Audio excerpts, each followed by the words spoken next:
वासुदेवाय। हरे कृष्णा। श्रीमद् भागवतम पुराण में एक थीम बड़ा कॉमन दिखाई देता है और वो है कि इस संसार में अधिकतर लोग अपना जन्मदिन बड़े उत्साह से और बड़े श्रद्धा प्रेम से मनाते हैं। उसे बड़ा विशेष दिन के रूप में मनाया जाता है। आज हमारा जन्म हुआ था, हाँ ऐसा आज का दिन इतना महान है क्योंकि मैं जन्मा था इस दिन, इसलिए उसे सेलिब्रेट करते हैं। हम प्रतीक्षा करते हैं कई बार लोग दिन की, ऐसे कि हमारा जन्मदिन आने वाला है, उस दिन हम सब लोग हमको विश करेंगे, हमको अटेंशन दिया जाएगा, सब लोग हमारा गुणगान गाएंगे उस दिन और हमारा कीर्तन चलेगा उस दिन, सब आदि आदि। लेकिन श्रीमद् भागवतम में एक बड़ी सुंदर बात की गई है कि जन्मदिन से ज्यादा महत्वपूर्ण दिन है हमारी मृत्यु का दिन। आप कहेंगे अरे ऐसा तो हमने कभी देखा नहीं, सुना नहीं, ऐसा कैसा, ये तो नया जानकारी आज हम सुन रहे हैं कि जन्मदिन से ज्यादा महत्वपूर्ण है हमारी मृत्यु का दिन। क्यों? क्योंकि जन्म हमारे नियंत्रण से परे है लेकिन मृत्यु हमारे नियंत्रण में है।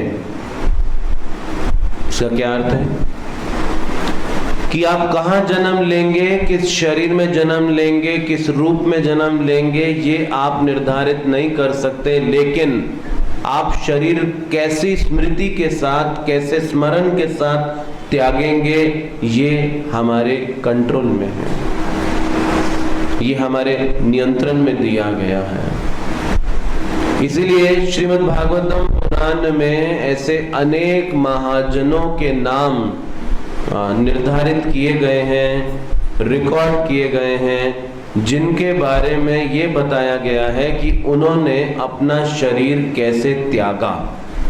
परीक्षित महाराज, तो परीक्षित महाराज के जन्म के विषय में इतनी जानकारी भागवतम में नहीं है जितना उनके शरीर त्यागने के कार्य के बारे में जानकारी दी गई है। किस प्रकार से उन्हें श्राप मिला, किस अवस्था में श्राप मिला और उसका परिणाम क्या हुआ। एक तक्षक सर्प आया जिसने डसा और अंततः परीक्षित महाराज श्रीमद् भागवतम सुखदेव गोस्वामी से सुनते हुए, कृष्ण का स्मरण करते हुए इस देह को त्याग के गए।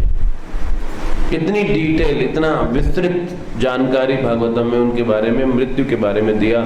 या पांडवों का त्याग, किस तरह से उन्होंने शासन किया और फिर अंततः वो पांडव ये जानने के बाद कि अब भगवान कृष्ण भी जो हैं अपनी लीला को इस धराधाम से समाप्त कर चुके हैं और वो पांडव भी त्याग के अंततः अपनी लीला को समाप्त कर गए। ध्रुव महाराज किस प्रकार से उन्होंने मृत्यु के सर के ऊपर पैर रख के मृत्यु को लांग के आध्यात्मिक जगत में गए।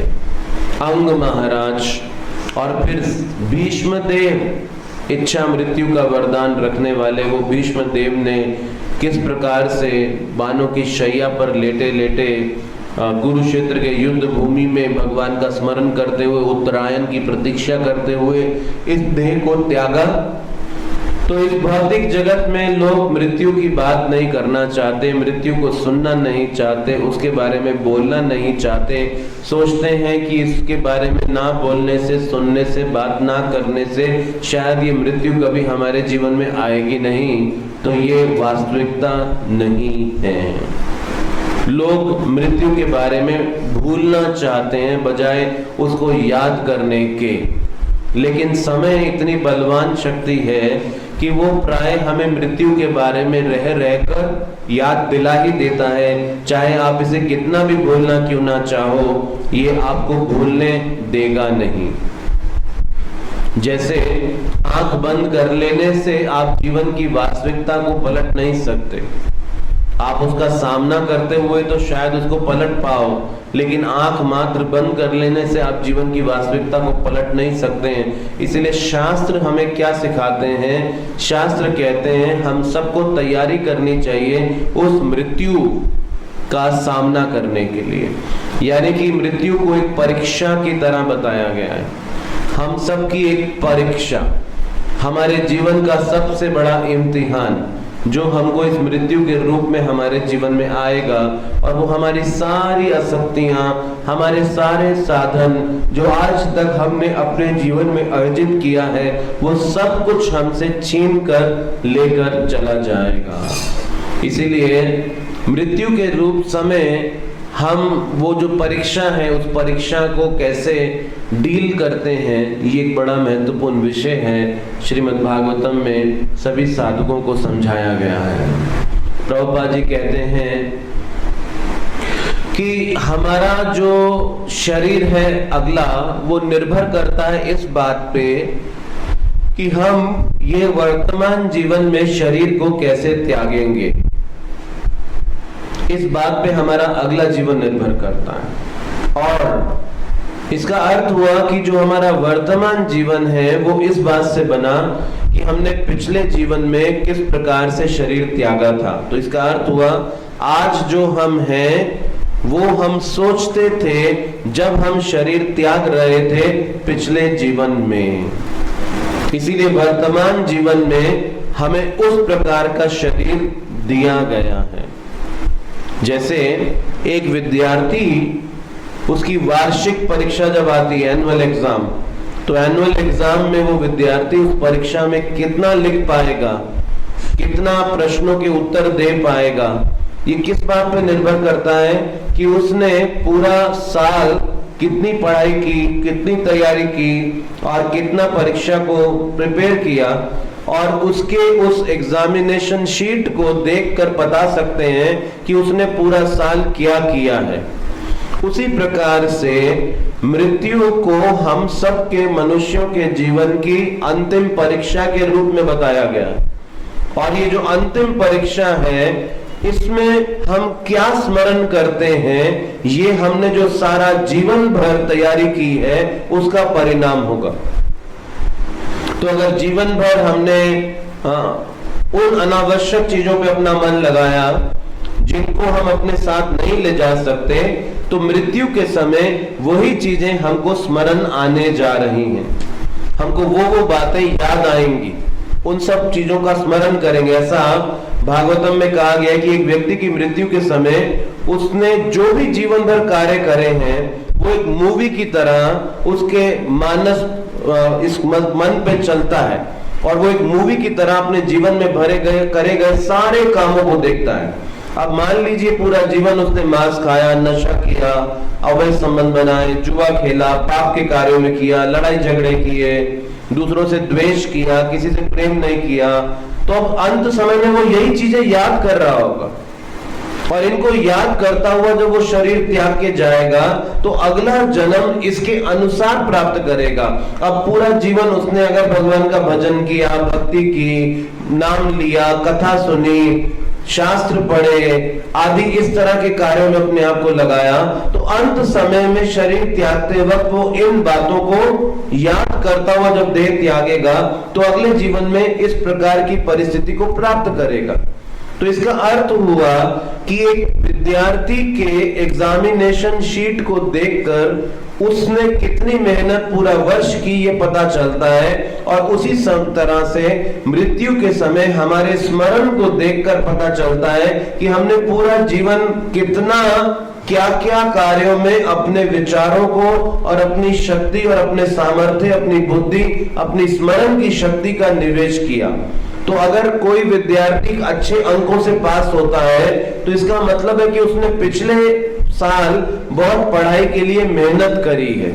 उसी प्रकार से अगर कोई जीवन के अंत में भगवान को याद कर पाता है, यम यम वापि स्मरण भावम तज्जन्ते कलेवरम, अगर कोई भगवान को याद कर पाता है तो उसने इसका मतलब पूरा जीवन भगवान को स्मरण करने का अभ्यास किया और ऐसे कार्यों में अपने आप को लगाया।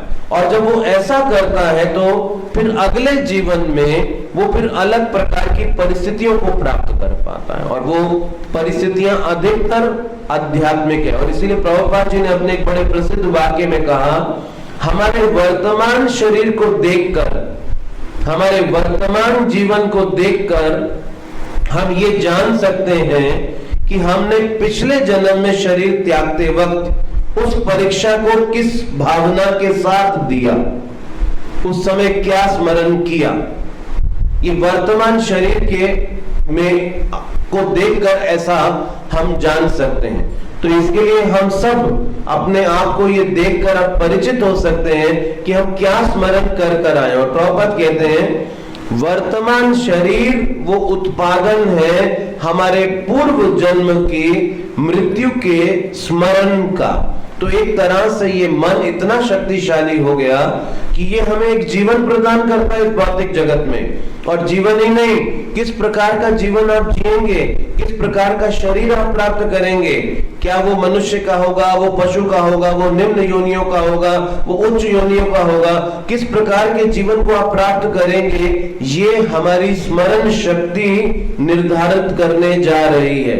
इसीलिए गीता में क्या कहा गया है कि मन जो है वो एक शत्रु और मन एक मित्र दोनों ही है। मन एव मनुष्यानाम कारणम बंध मोक्षये।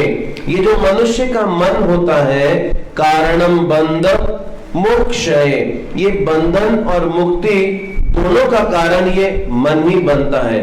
तो एक ही वस्तु दो प्रकार के काम करती है। जैसे चाकू एक ही वस्तु है, दो प्रकार के काम करती है, सब्जी भी काटेगी और किसी का गला भी काट सकता है। एक ही वस्तु। अग्नि एक ही वस्तु है। अब वही अग्नि जब पाचन शक्ति के रूप में शरीर में होती है तो भोजन को हजम करने में, भोजन को डाइजेस्ट करने में मदद करती है। अब वही अग्नि इस शरीर को जलाती भी, तो अग्नि शरीर को जलाती भी है और अग्नि की शक्ति से ये शरीर चलता भी है, काम भी करता है। तो अग्नि ही उसके सर्वोपयोग हो गए। अब किस दिशा में उसको उपयोग किया जा रहा है ये हम निर्णय लेते हैं। वही अग्नि हमको गर्मी में हानिकारक लगती है और वही अग्नि सर्दी में हमको लाभदायक नजर आती है। तो एक ही अग्नि के दो प्रकार के रूप हो गए। जैसे कई दरवाजे दोनों तरफ खुलते हैं ना, टू वे डोर्स होते हैं, आप अंदर भी खोल सकते हो, आप बाहर भी खोल सकते हो। उसी प्रकार से ये मन टू वे डोर है। टू वे डोर का मतलब है आप इसको बंधन के लिए इस भौतिक जगत की तरफ भी खोल सकते हो, आप मुक्ति के लिए इसको आध्यात्मिक जगत की ओर भी खोल सकते हो। तो ये इस प्रकार से एक ही वस्तु के अलग अलग उपयोग हो जाते हैं। तो अब आप इस दरवाजे को तो नहीं बदल सकते, लेकिन अपनी परिस्थिति को किस और हमको इस दरवाजे को खोलना है ये तो हमारे हाथ में है ना। इस दरवाजे के रूप को आप नहीं बदल सकते कि ये एक ही तरफ खुलना चाहिए दूसरी तरफ खुले ही नहीं, ये दोनों तरफ जाएगा। लेकिन आपको किस तरफ जाना है, किस रास्ते पे चलना है, ये जीवन तो आप ही खुद ही निर्धारित कर सकते हैं। इसीलिए प्रभुपाद जी कहते थे इस जीवन में हर व्यक्ति बड़ी तीव्रता से भाग रहा है, फुल स्पीड पे जा रहा है। प्रभुपाद जी 1970 में जब जापान गए पहली बार टोक्यो में प्रचार करने के लिए, तो उनके एक शिष्य थे वहां पर, और सुदामा प्रभु उनका नाम था, साथ में भूरिजन प्रभु। इन दोनों ने प्रभुपाद जी को इनवाइट किया टोक्यो के अंदर। और जब टोक्यो में प्रभुपाद जी गए तो प्रभुपाद जी को उन्होंने बुलेट ट्रेन में बिठाया। तो उन दिनों जापान में नया नया चला था बुलेट ट्रेन। अभी देखो 70 में जो जापान में चला, भारत में आने वाला है। तो बुलेट ट्रेन वो नया नया चलता था और 120 के स्पीड से चलता था। तो प्रभुपाद जी उस ट्रेन में बैठे और वो शिष्य बड़े खुश हो रहे थे, प्रभुपाद जी को हमने ऐसी ट्रेन में बिठाया है, प्रभुपाद जी ने कभी ऐसा ट्रेन देखा नहीं होगा। और वो प्रभुपाद को बताया प्रभुपाद जी बहुत तेज चलता है, ये स्पीड से, बहुत स्पीड से चलता है, इतना स्पीड से चलता है तो प्रभुपाद कहते हैं वो तो ठीक है, ये स्पीड से चलता है, लेकिन ये जानता है कहां जा रहा है ये। तो उसी तरह से हम सब बड़ी स्पीड से तो अपने जीवन में दौड़ रहे हैं, लेकिन जानते हैं किस दिशा में जा रहे हैं, कहां जाकर रुकेंगे, क्या होगा हमारा अंत, वो हमें परिचय नहीं है, लेकिन बस स्पीड से भाग रहे हैं। सब कुछ तीव्रता से, स्पीड से हमारे जीवन के अंदर हम प्राप्त करना चाहते हैं। जैसे भागवतम में कहा गया है कि योगी लोग जो होते हैं वो मन की गति से एक ग्रह से दूसरे ग्रह में चले जाते हैं। अभी देखो चंद्रयान भेजा भारत ने, उसको जाने में कितना 48-58 दिन लगेगा ना, ऐसे ही है ना कुछ, सॉरी कितना 60 दिन, तो 60 दिन के बाद पहुंचेगा चंद्र पे जाने के लिए, जबकि चंद्र भारत के सबसे इस पृथ्वी के सबसे निकट है। तो पृथ्वी के सबसे निकट जो ग्रह है वो चंद्र है, उस पर पहुंचने में भी 60 दिन लग रहे हैं। और योगी लोग सबसे दूर ग्रह पे भी मन की गति से चले जाते हैं। योग में ऐसी शक्ति है। लेकिन साथ में भागवतम में यह भी कहा गया है, हालांकि योगी लोग मन की गति से एक ग्रह से दूसरे ग्रह पे जा सकते हैं, लेकिन भगवान के चरणों तक नहीं पहुंच सकते। और भक्त, अभी यशोदा माता एक साधारण सी गृहिणी थी, यशोदा माता, और वो यशोदा माता ने वो परम भगवान कृष्ण को बांध दिया, है ना, पीछे है, यशोदा माता ने कृष्ण को बांध दिया। तो वो योगी इतना स्पीड से चलते हैं और भगवान के चरणों तक को नहीं देख सकते, लेकिन एक साधारण सी गृहिणी यशोदा माई ने पकड़ा ही नहीं कृष्ण को, बांध भी दिया साथ में। ये भक्ति की विशेषता है, इसे भक्ति की विशेषता कहा जाता है। तो प्रभुपाद जी कहते थे कि हमें अपने आप को तैयार करना चाहिए, क्योंकि ये मृत्यु बहुत अनिश्चित है, किस समय, किस स्थान में, किस परिस्थिति में हमारे जीवन में चलती हुई आएगी, इस बात का हमको पता भी नहीं चलेगा। अब जैसे जब आप तैयार होते हैं किसी चीज का सामना करने के लिए, तो आपको डर नहीं लगता। जैसे एक बच्चा परीक्षा की तैयारी कर परीक्षा के हॉल में जाए तो वो डरता नहीं है, कॉन्फिडेंस के साथ बैठता है और दूसरों को देखता है, देख मुझे आता है सभी। हाँ, आधे समय में सारा लिख कर बैठ जाता है और बाकी लोगों को देखता है, इधर उधर कोई कबूतर गिन रहा है, कोई बाहर खिड़की से झांक रहा है, कोई क्या कर रहा है, कोई क्या कर रहा है। लेकिन अभी बच्चा जब तैयारी कर बिना तैयारी की परीक्षा में पहुंच जाए तो उसकी क्या हालत होती है, उसको रोमांच कंपा श्रुतारंग भाजो, उसका कंपन होना शुरू हो जाता है, पसीना छूटना शुरू हो जाता है। तो उसी प्रकार से जब हमने पूरा जीवन मृत्यु की तैयारी की है और जब हम मृत्यु का सामना करेंगे तो पूरे विश्वास और भय के बगैर करेंगे, आप डरेंगे नहीं। लेकिन ऐसा होता है ना कि अधिकतर लोग जब शरीर छोड़ते हैं तो अपना मलमूत्र त्यागते हैं उस समय, वो डेथ के समय में। ये लक्षण है कि वो डर रहे थे उस समय, डरने के कारण ऐसी प्रतिक्रिया होती है शरीर के अंदर। तो इस प्रकार से जो व्यक्ति ने जीवन भर इस विषय के प्रति जागरूकता रखी, अब इसका अर्थ ये नहीं सिखा रहे हम लोग आपको कि आप डर के जीवन जियो, हमेशा डरते रहो, अरे कभी भी मृत्यु आ जाएगी, घर से नहीं निकलूंगा बाहर, पानी में नहीं नहाऊंगा, पता नहीं क्या हो जाएगा, ये हो जाएगा, वो जाएगा, ये नहीं करूंगा, ऐसा नहीं कह रहे। लेकिन इसका मतलब है आप उसके समाधान पे हमेशा काम करें, और वो समाधान है भगवान का स्मरण, उसके प्रति हमेशा जागरूक रहें। और फिर ये जो परिणाम है, जातस्य ही ध्रुवो मृत्यु, जिसका जन्म है उसकी तो मृत्यु होनी तो है, उसे कौन रोक सका और कौन रोक पाएगा। तो इसीलिए भक्त जो है इस परीक्षा से डरता नहीं, क्योंकि उसने अपने जीवन भर में इस परीक्षा की तैयारी की है। श्रीमद् भागवतम में कहा गया है, लोग उपाय करते हैं मृत्यु से बचने के लिए। क्या क्या कहा गया है? देहापत्या कलत्रादिषु आत्मसैनेश असत्व अपि, वो सेना तैयार करते हैं अपने आप को बचाने के लिए। सेना किसको कहा गया है? हमारे परिवार के सदस्यों को सेना बोला गया है। किस आत्मसैनेषु, अपना विस्तार करते हैं परिवार के रूप में और अपने रिश्तेदार संबंधी की सेना बना लेते हैं और सोचे असत्व अपी ये मुझको मरने से बचाएंगे। अरे जो खुद ही मरने वाले वो क्या बचाएंगे हमको?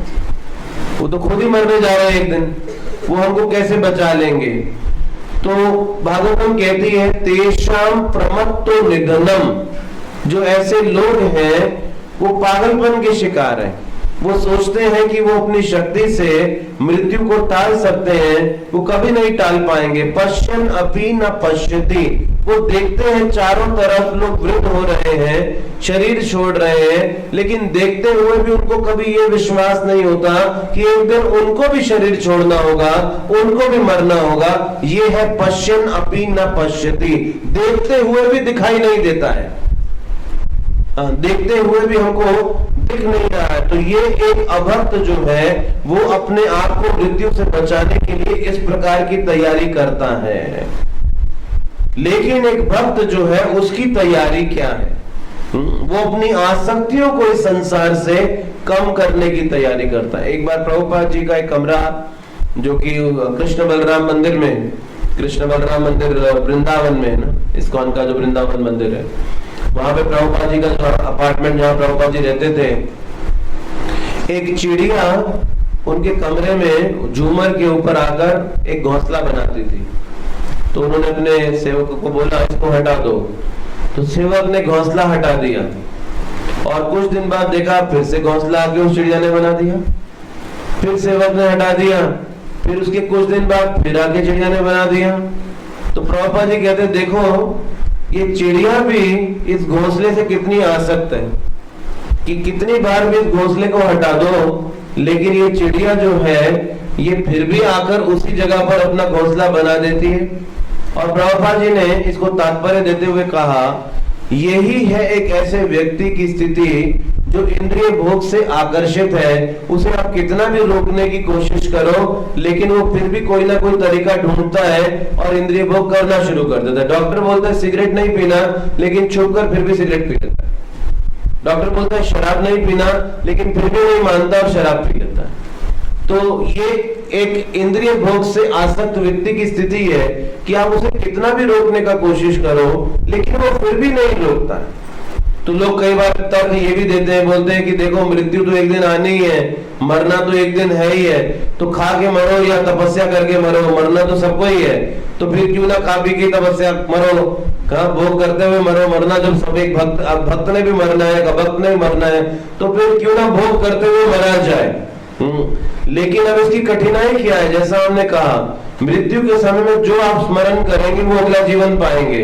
अब जीवन भर अगर हमने शराब की बोतल और उल्टे लटके हुए मुर्गे देखे हैं, तो अंत में इनका स्मरण करते हुए हमें मुर्गा बन जाएंगे कहीं जाकर, किसी योनि में, ऐसी योनि में चले जाएंगे जहां पर हमको भी काटा जाएगा और मारा जाएगा, और हमको भी पका के खा लेगा बैठ के।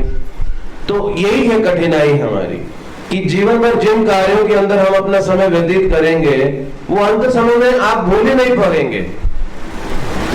अगर ये जीवन भर भजन नहीं किया, भगवान का नाम नहीं लिया, भक्ति नहीं की, तो अंत समय में उसको कैसे याद करोगे आप? हिरण्यकशिपु का अगर हम उदाहरण देखें तो हिरण्यकशिपु ने क्या किया? 36,000 साल तक तपस्या की, 36,000 साल तक तपस्या की कि मैं कभी मरूं नहीं, इस वरदान को पाने के लिए। और ब्रह्मा जी आए और ब्रह्मा जी ने कहा मैं ऐसा वरदान कैसे दे दूं तुमको, क्योंकि मेरी तो खुद की मृत्यु है, मैं तुमको कैसे वरदान दे सकता हूं? तो उसने फिर विचार किया मैं दिन में नहीं मरूं, रात में नहीं मरूं, मैं शाम को नहीं मरूं, सुबह नहीं मरूं, ऐसा विचार करके कोई अस्त्र से नहीं मरूं, कोई शस्त्र से नहीं मरूं, ऐसा करके सोच सोच के बोला सब। और भगवान नरसिंह का रूप लेकर आए, उसको मार दिया हिरण्यकशिपु को। तो 36,000 साल तपस्या की कि मैं बचा रहा हूं, कोई मुझे मार ना पाए, लेकिन फिर भी नहीं बचा, फिर भी मारा गया। तो हम इस जीवन में कितने भी उपाय कर लें, कैसे हम अपने आप को इस जीवन में बचा पाएंगे? तो इसीलिए शंकराचार्य कहते हैं बालास्तावत क्रीड़ा सकता, तरुणास्तावत तरुणी सकता, वृद्धोस्तावत चिंता सकता, परे ब्रह्मणि कोपी न सकता। एक बच्चे की आसक्ति क्रीड़ा, खेल कूद से, ये तो उस समय बोला था उन्होंने शंकराचार्य 1000 साल पहले, आजकल तो बोलेंगे बाला सावक वीडियो गेम सकता, हाँ, या इंटरनेट सकता, या स्मार्टफोन सकता, ऐसा बोलेंगे। आजकल तो आसक्ति के विषय बदल गया बच्चों के भी। पहले बच्चे बच्चों जैसे होते थे, आजकल बच्चे तो बच्चे जैसे ही नहीं लगते। वो कुछ पहले ही पैदा होते ही बड़े हो गए। वो बच्चे रहे ही नहीं, उन्होंने बचपन देखा ही नहीं आजकल के बच्चों ने, तो वो सीधा ही बड़े हो गए। तो ये तो शंकराचार्य 1000 साल पहले कह रहे थे। 1000 साल पहले ऐसे होता था, क्रीड़ा करते थे वो। अभी तो कोई क्रीड़ा करने जाता है, स्क्रीन पे क्रीड़ा करते हैं बस। लाइव क्रीड़ा तो होती नहीं अभी कोई।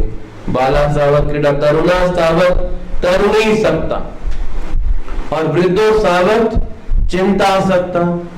और फिर कहते हैं कि एक युवक की आसक्ति युवती से, युवती की आसक्ति युवक से, और वृद्धो सावक चिंता सकता, वृद्ध की आसक्ति चिंताओं से है।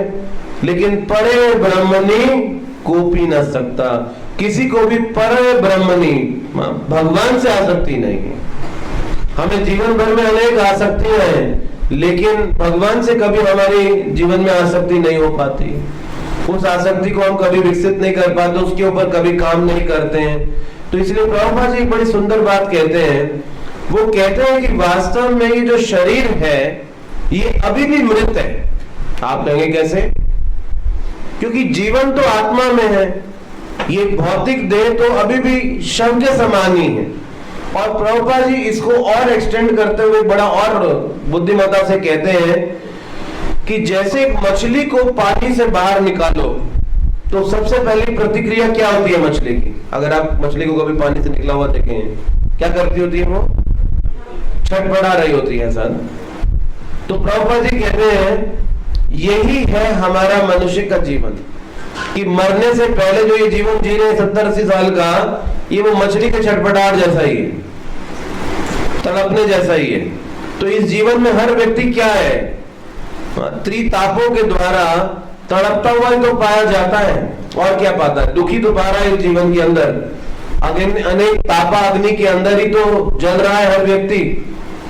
तो ये वैसा ही तो हो गई स्थिति, और कैसी है? तड़पने जैसा, जैसे मछली को पानी से बाहर निकाला हुआ है। जैसे महाराज कुलशेखर कहते थे कि भगवान जिस समय मैं युवा हूं, मुझे उसी समय मृत्यु दे दो आप, क्योंकि वृद्धावस्था में आपका स्मरण होगा भी नहीं होगा क्या पता। वृद्धावस्था में इतने शरीर में रोग होंगे। ऐसा गरुड़ पुराण में बताया है कि एक पापी व्यक्ति की जो मृत्यु होती है वो कैसे होती है? उसको मृत्यु से पहले बड़े भयानक रोग हो जाते हैं और रोगों से मरता है, मतलब पाप करके आया था। शरीर का तापमान 105 डिग्री 160 डिग्री हो जाएगा। अभी हम सबको पता है कि बुखार होता है हमको तो कैसी हालत हो जाती है ना, शरीर में शक्ति नहीं होती, ऐसे निडाल होके पड़े होते हैं। अभी थोड़ा सा बुखार आता है तो निडाल होके पड़े होते हैं। अगर 160 डिग्री बुखार होगा तो क्या हालत होगी? निकलेगा भगवान का नाम मुख से, अरे सही वैसे ही नहीं बैठे बैठे निकल रहा हमसे, तो वैसी हालत खराब है हमारी, तो वैसे नहीं निकलता। ठीक ठाक चलते फिरते भगवान का नाम नहीं ले पाते। 160 डिग्री में क्या लेंगे? ऐसे रोगों के समय कैसे लेंगे? तो इसीलिए महाराज कुलशेखर ने कहा भगवान आपको मुझको युवावस्था में मृत्यु दो, ताकि मैं आपको स्मरण करते हुए देह त्यागूंगा और आपको पाऊंगा। क्योंकि वृद्धावस्था का कोई भरोसा नहीं, मैं कैसी स्थिति में आप शरीर छोड़ूंगा और आपका स्मरण कर भी पाऊंगा या नहीं कर पाऊंगा। तो इसीलिए मैं नहीं चाहता कि मैं दोबारा इस संसार में वापस आऊं, मैं आपको प्राप्त करना चाहता हूं। और जो तरीका आपने दिया है अंत काल में स्मरण करने का, मैं आपको उस युवावस्था में करता हुआ जानना चाहता हूं। तो एक तरह से महाराज कुलशेखर मृत्यु से डर नहीं रहे थे, वो मृत्यु की प्रतीक्षा कर रहे थे कि आए। अब पूरा संसार इस मृत्यु से बचने के लिए कितने तरीके अपनाता है? मेडिक्लेम लेता है। तो मेडिक्लेम में क्या मतलब? मृत्यु से बचने का तरीका, कैशलेस मेडिक्लेम पॉलिसी। मुझे बीमारी आएगी तो पैसा भी नहीं देना पड़ेगा, बड़े से बड़ा रोग आएगा मैं डॉक्टर जाऊंगा हॉस्पिटल में और अपना कार्ड दिखाऊंगा। तो ये क्या है? मृत्यु से बचने का तरीका। लेकिन फिर भी मृत्यु आ जाती है, फिर भी नहीं हमको छोड़ती है। तो संसार मृत्यु से बचने के तरीका ढूंढता है और भक्त मृत्यु को गले लगा लेता है। क्यों? क्योंकि उसने तैयारी करी है, उसको डर किस बात का है, वो भय रहित हो गया है। तो इसीलिए जीवन भर अगर हम इस परीक्षा की तैयारी करेंगे, जैसे ध्रुव महाराज को लेने के लिए वैकुंठ से विमान आ गया और वैकुंठ विमान में बैठकर ध्रुव महाराज मृत्यु स्वरूप उसके सर के ऊपर पैर रखकर विमान के ऊपर बैठे और फिर उस वैकुंठ विमान में वो वैकुंठ लोक के अंदर गए। तो ये एक भक्त का जीवन है, मृत्यु पे विजय प्राप्त कर लेना। जैसे रामानुचार्य जब वो शरीर त्याग रहे थे, उनके आसपास सब शिष्य लोग इकट्ठे होकर रो रहे थे, आंसू बहा रहे थे, हमारे गुरुदेव जा रहे हैं, हमको छोड़ के गुरुदेव जा रहे हैं। तो रामानुजाचार्य ने बोला, क्यों रो रहे हो तुम? बोला, आप नहीं रहेंगे। बोले, अरे मुझे रोना चाहिए। तो तुम्हें नहीं रोना चाहिए, मुझे रोना चाहिए। तो शिष्य बड़े हैरान हो गए, गुरुदेव आप क्यों रोएंगे? हमें रोना चाहिए, आप जा रहे हैं, आप क्यों रोएंगे? बोले, क्योंकि मैं तो धाम जा रहा हूं, तुम यहीं रह जाओगे। मुझे रोना चाहिए तुम्हारे लिए, तुम यहीं सड़ते रहोगे, मैं तो धाम जा रहा हूं, तो क्यों रो रहे हो? मैं तो धाम जा रहा हूं। ये है भक्त की भावना। यानी कि वो बड़ी से बड़ी त्रासदी, मृत्यु से बड़ी त्रासदी एक व्यक्ति के जीवन में क्या हो सकती है, लेकिन वो उससे भी डर नहीं रहा। हाँ, तो ये है भक्ति का प्रभाव, ये है भगवान के स्मरण का प्रभाव कि ये एक भक्त को पूरी तरह से निर्भय बना देता है। तो इसीलिए श्रीमद् भागवतम ऐसे विषयों की ओर बहुत विस्तार से चर्चा कर रही है। ये विषयों के ओर विस्तार हमको दे रही है कि कैसे हम अपनी मृत्यु के दिन को महत्वपूर्ण बनाएं और शरीर भगवान का स्मरण करते हुए त्याग कर जाएं। तो इसलिए जन्मदिन मनाने में कोई ज्यादा विशेषता नहीं है। वो जन्मदिन मनाना कोई बड़ा विशेष नहीं हो गया वो हमारे जन्म का। जन्म तो हमें हमारे कर्मों से मिला है, लेकिन वास्तव में ऐसी मृत्यु हम पाएंगे तब ये। इसीलिए आप देखेंगे जो वैष्णव आचार्य होते हैं, महान भक्त होते हैं, उनके देह त्याग को कहा जाता है तिरोभाव उत्सव। वो तिरोभाव, उनका मतलब तिरोभाव, आविर्भाव, तिरोभाव मतलब वो अप्रकट हो गए और उस दिन को महोत्सव के रूप में मनाया जाता है। तो तिरोभाव हुआ इस संसार में, उनका आविर्भाव हुआ भगवान के जगत के अंदर। तो यहाँ तिरोभाव हुआ, जैसे सूर्य यहाँ अस्त होता है तो कहीं और उदय हो जाता है ना, अब कहीं और अस्त होता है तो यहाँ उदय हो जाता है। उसी तरह से भगवान के महान भक्तों का जीवन ऐसा है, वो यहाँ अस्त होते हैं, भगवान के धाम में उदय हो जाते हैं। इसलिए उसको महोत्सव के रूप में मनाया जाता है कि उस दिन वो भगवान की लीला में प्रवेश कर गए, भगवान के जगत में चले गए। तो इस प्रकार से हमको इस जीवन को जीने की कोशिश करनी चाहिए। यानी कि भगवान की भक्ति को करते हुए जब हम जिएंगे तो फिर अंत काल में हम भगवान को स्मरण करेंगे या फिर भगवान हमारा स्मरण करेंगे हमारे कार्यों के कारण, और हम उनके धाम को प्राप्त कर पाएंगे। तो इसीलिए श्रीमद् भागवतम हम सबके लिए एक बड़ा आंखें खोल देने वाला ग्रंथ है और ये हमें जीवन की वास्तविकता को दर्शाने वाला है। तो अगर आप जीवन की वास्तविकता को देखेंगे तो फिर इस संसार की चकाचौंध से भ्रमित नहीं होंगे कभी भी। ये भ्रमित हम तभी होते हैं जब हम वास्तविकता को नहीं समझते हैं, अपने अस्तित्व को नहीं समझते हैं, इस जीवन के नश्वर स्वभाव को नहीं समझते हैं। और यही जानने के लिए हमें मनुष्य का देह प्रदान किया गया। हरे कृष्णा हरे कृष्णा कृष्णा कृष्णा हरे हरे हरे राम राम राम हरे हरे।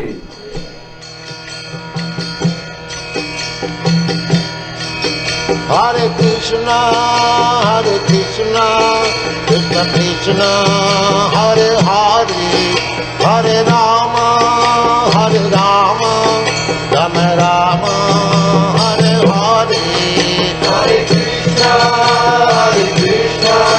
कृष्ण कृष्ण हरे हरे, हरे राम राम राम हरे हरे।